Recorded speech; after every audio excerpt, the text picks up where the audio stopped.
야당과 대부분의 언론, 시민단체의 우려와 반대, 심지어 문재인 정부의 문체부조차도 우려하고 반대하는데도 불구하고 민주당은 지난달 27일 언론중재법안을 문체위 법안심사소위원회에서 강행 처리했습니다.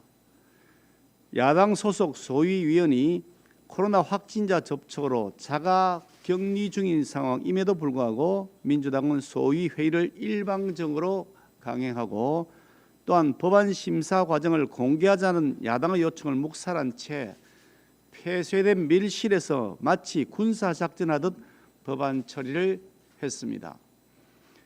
국회법이 공개를 원칙으로 하고 있는 소위원회 회의조차 민주당은 공개하지 않은 것입니다. 그만큼 떳떳하지 못하고 숨길 게 많았기 때문일 것입니다. 독재 정권이 캄캄한 밀실에서 하던 못된 짓 하던 그 모습 그대로 판박이처럼 닮았습니다. 청와대와 여당이 추진하는 언론중재 법안의 진짜 목적은 가짜 뉴스의 근절에 있지 않습니다. 정권 말 각종 권력형 비리 의혹 보도를 원천 봉쇄하겠다는 뜻입니다. 이미 정보통신망법과 실정법에 의해 타인의 권리가 침해된 경우 그 정보를 삭제 또는 반박 가능하도록 하고 있는 규정이 있는 만큼 별다른 실익이 없음에도 불구하고 새로운 조항을 신설하겠다는 것은 드러내놓고 언론을 검열 통제하겠다는 의도입니다. 이 법안 개정을 주도했던 여권의 이상직 의원은 자신을 둘러싼 500억 원대 횡령 배임 의혹에 대하여 가짜뉴스라고 목소리를 높였지만 알고 보니 그 가짜뉴스라는 이상직 의원의 주장이야말로 진짜 가짜뉴스였습니다. 이 법안이 통과된다면 권력의 핵심 인사들은 이런 방식으로 가짜뉴스라는 말로 자신들의 죄를 덮고 국민을 기만하게 될 것입니다. 이재명 경기도지사 자신의 백제 발언을 지역 감정으로 보도한 언론인을 검찰에 고발했습니다.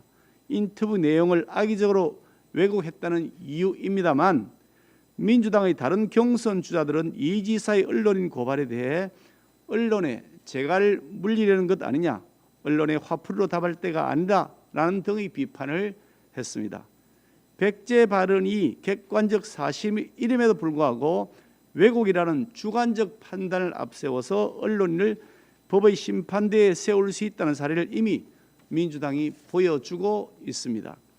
민주당 이낙연, 정세균 후보가 이 지사의 고발에 대해 언론에 재갈 물리려는 것 아니냐는 비판을 하면서도 어떻게 된 영문인지 언론 재갈 물리기 법안의 강행 처리에 대해서는 암묵적 동의를 하고 있습니다. 결국 이것도 내로남불인 모양입니다.